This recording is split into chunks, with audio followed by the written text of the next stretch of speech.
5.3 प्रश्नावली में समांतर श्रेणी का जो योगफल ज्ञात करना है उसका सूत्र क्या है कि s बराबर n बटा में 2 a plus n minus 1 d। a n d के बारे में सब आपको पता है।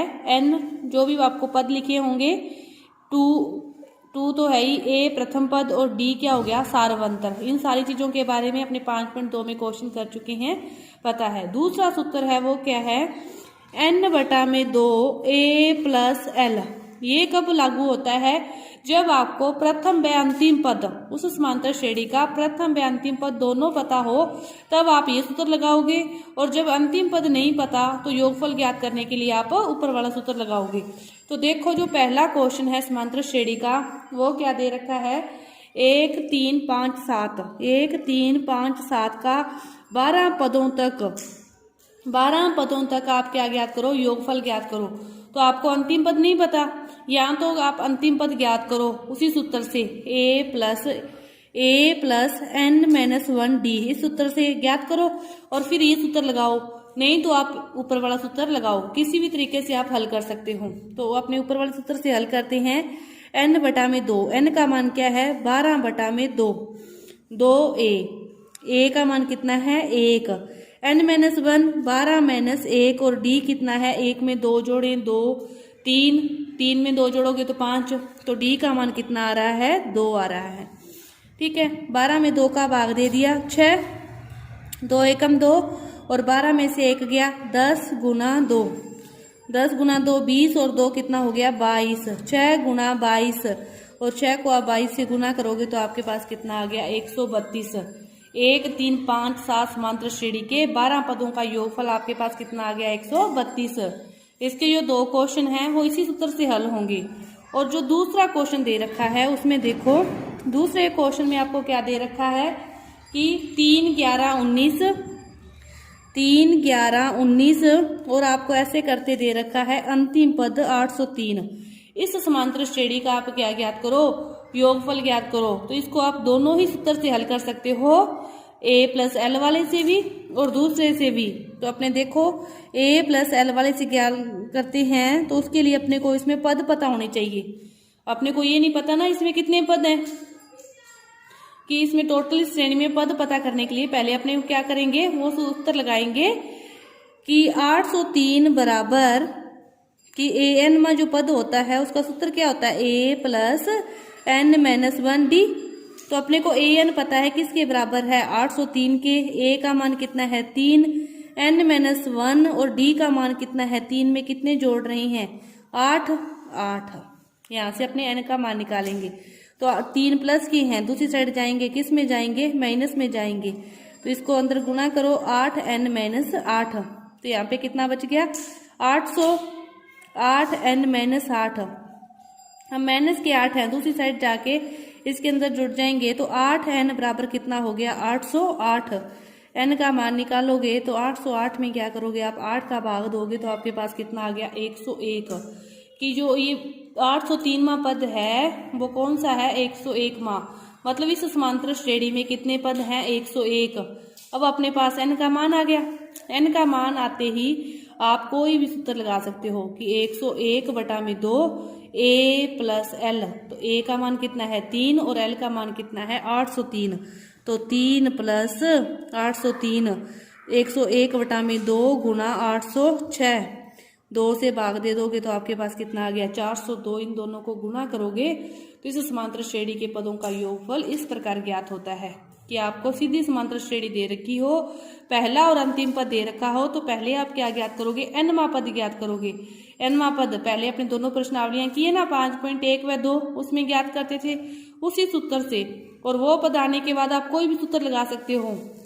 n दोनों में चाहिए, इसमें भी n चाहिए, इसमें भी n चाहिए, तो इसके बाद ये भी सूत्र लगा सकते हो और ये भी सूत्र लगा सकते हो। तो आपका ये क्वेश्चन है दूसरा, वो इस प्रकार होगा।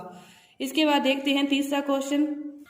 इसके बाद देखो तीसरा क्वेश्चन कि आपको क्या दे रखा है, योगफल दे रखा है और अब क्या पूछी है, पदों की संख्या पूछी है। तो आपको सूत्र वही लगेगा। सूत्र क्या था योगफल का कि s बराबर n बटा में 2 a plus n minus 1 d। अब आपको s की जगह क्या रख देना है 636। n का नहीं पता, मान निकालना है। a का मान कितना है 9, 2 9 में 18 प्लस n का मान नहीं पता n-1 और सार्वंतर आपका कितना है 8 है। तो इस समीकरण को पहले आप हल कर लोगे और यहाँ से क्या आ जाएगा n का मान आ जाएगा। तीसरे क्वेश्चन में इस प्रकार है। चौथे क्वेश्चन में क्या दे रखा है आपको, nवां पद दे रखा है 3 + 4n और आपसे पूछा है कि 25 पदों का योगफल ज्ञात करो। देखो क्वेश्चन कुछ नहीं है, बस थोड़ा सा घुमाया है। an बराबर ये दे रखा है, तो क्या ज्ञात करोगे, पहले पहला पद ज्ञात कर लो। n की जगह क्या रख दो 1 रख दो, तो 3 + 4 कितना आ गया 7। फिर ज्ञात करो दूसरा पद, n की जगह क्या रख दो 2 रख दो, तो 3 + 4 दूनी 8 कितना आ गया 11। अब देखो अपने को चाहिए a का मान 7, d का मान चाहिए, तो 11 में से 7 जाएंगे 4 और n का मान चाहिए 25। अब सूत्र वही है, s बराबर n/2 2a + n-1d। सारे मान अपने को पता चल गए, इसमें रख के आसानी से क्वेश्चन हल कर सकते हो। बस क्वेश्चन कुछ भी दिया हो, योगफल ज्ञात करने का सूत्र लगाओगे। a दिया है, n दिया है, d दिया है, 4 चीजें हैं इसमें a n d और s। इनमें से कोई भी 3 देकर आपसे एक पूछ सकता है, तो आप आसानी से निकाल सकते हो। देखो 5वां क्वेश्चन क्या दे रखा है फिर, कि पहले 51 पदों का योगफल ज्ञात कीजिए और जिसमें द्वितीय व तृतीय पद दे रखा है आपको। अब देखो दूसरा और तीसरा पद दे रखा है। दूसरा पद दे रखा है आपको 14 है और तीसरा पद दे रखा है 18 है।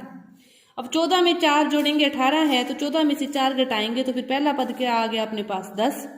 a का मान क्या आ गया, आसानी से निकाल सकते हो 10। d का मान कितना आ गया 4। फिर देखो आपसे क्या पूछा है, प्रथम 51, n का मान दे रखा है आपको, 51 पदों का योगफल, और योगफल का क्या लगाना है, सूत्र लगाना है। तो इस प्रकार आपसे सारे जो क्वेश्चन है इस प्रश्नावली के वो इसी सूत्र पर हैं। कुछ भी देकर आपसे आगे पीछे का कुछ पूछ सकता है। जैसे देखो 8वां क्वेश्चन दे रखा है कि प्रथम पद दे रखा है और nवां पद बता रखा है 33 है और n पदों का योगफल भी बता रखा है। देखो कि प्रथम पद दे रखा है 8 है, nवां पद बता रखा है 33 है और n पदों का योगफल भी बता रखा है 123 है। आपको क्या ज्ञात करना है, सार्वंतर ज्ञात करना है। सारे बता रखे हैं, 4 होते हैं सूत्र में a s n d। आपको क्या दे रखे हैं, a भी दे रखा है, n भी दे रखा है, s n भी दे रखा है, तो d ज्ञात करना है। तो आप आसानी से इसी सूत्र के द्वारा ज्ञात कर सकते हो। बस आपको सूत्र पता होना चाहिए। और समांतर श्रेणी के बारे में जितना आपने पढ़ा कि प्रथम पद a, समांतर श्रेणी समानांतर, सार्वंतर d, a और d को जोड़ोगे तो आपके पास कौन सा पद बनेगा, दूसरा पद बनेगा। और दूसरे पद में फिर d जोड़ोगे तो आपके पास क्या बन जाएगा, तीसरा पद बन जाएगा। इसी प्रकार अपने को nवां पद निकालना है, तो उसका सूत्र क्या बन गया, a + n-1d, a + n-1d। एक सूत्र ये था। दूसरा सूत्र अपने योगफल का किया, तो a n/2 2a n-1d, और दूसरा एक सूत्र और किया योगफल का n/2 a + l। इन्हीं 3 सूत्रों पर आपकी सारी प्रश्नावली है। आगे पीछे कुछ भी दिया होगा और एक चीज आपको दे के दूसरी पूछी होगी, तो आसानी से आप इस क्वेश्चनों को हल कर सकते हो। तो आपकी ये प्रश्नावली है जो 5वीं वो पूरी हुई। धन्यवाद।